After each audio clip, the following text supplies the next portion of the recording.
is there any chance we may see RAISA the Maid in season 6? Yes, you're going to see RAISA the Maid in season 6. She's coming back. She's the big bad of the year. Yeah, no, I'm kidding. She's not the big bad of the year, but I want her to be. Yeah, no, she's out on parole after her shoplifting conviction, and that's also a joke. Yeah, no, RAISA's coming back, and we couldn't be more thrilled. It just makes perfect sense given the story that we're telling. And RAISA, I have to say, has always been this little fan favorite character. So we just couldn't be more excited about it.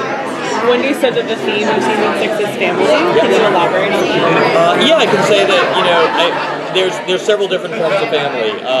There's the biological sort of nuclear family, but there's also found families. And last year, we really spent the whole season building up this new iteration of Team Arrow. And the way I sort of like to describe season 6 is, last year we built a car over the course of the season, and this year we really take the car out for a spin. How do you follow up Prometheus?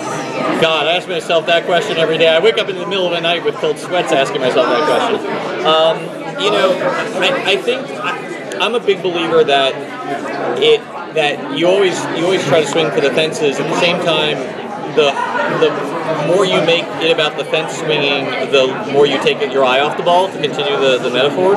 So we really are just focusing on the elements that worked last year. The gritty crime stories, the grounded tone. I think a big part of Arrow is the every year to varying degrees, we always put the characters through some sort of grinder. And I think what made Prometheus such an effective character, apart from Josh's incredible performance, was the fact that he really put Oliver through the meat grinder.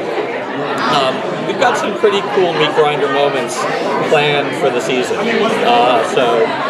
Hopefully we'll be here next year, and guys will be like, how do you top so-and-so? For Oliver or for the entire Actually, for the entire team. That was the big, I will say the big, not revelation, but the big creative choice that we made was this year the consequences have to be felt not just by Oliver but by the entire team, and that's a big part of the engine that drives season 6.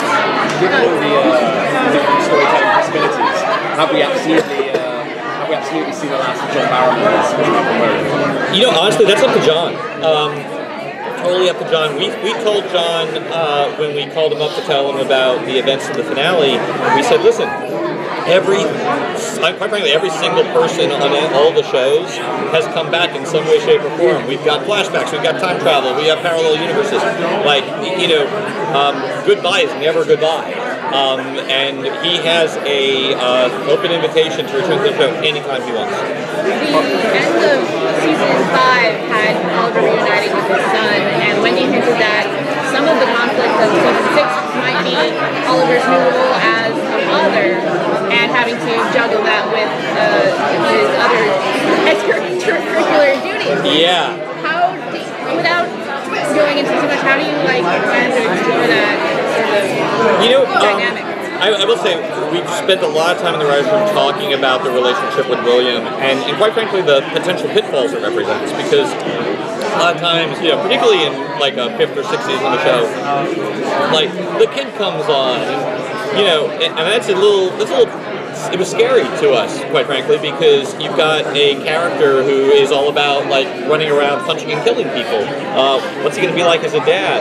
And for us, the way we chose to address this problem or this creative challenge was to really tell the story of Oliver and William in as realistic a way as possible, and not shy away from the fact that Oliver does have this dual identity, and not shy away from the fact that William went through an incredibly traumatic experience at the end of season 5. So we're not moving away from it. We're actually going head on towards it, and that is providing a lot of the story fuel for that element of the show. Are we ever going to see the Huntress again? Every season we talk about it. I want to say absolutely because Jessica's expressed an absolute willingness to come back. We always want to. Jessica's a favorite actor of mine, and The Huntress is a favorite character of mine.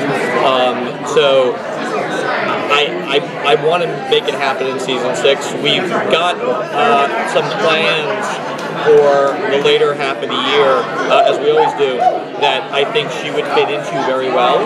So we'll see. Also Jessica's an incredibly talented actress who works a lot. So our schedule and her schedule will have to align. We got that major crossover last year. Yeah. What can we expect for this season? Oh my God! We're going in on Monday to pitch to the studio. So, but what we're going to be pitching them is a 4-show crossover, not a 3-show crossover, that is even bigger than last year, which I think is really saying something. But we've hit upon an idea that is, I think, it's really huge. It has big emotional stakes and is something that I think the comic book fans in particular will really, really dig. So that's all I can say about it at the moment.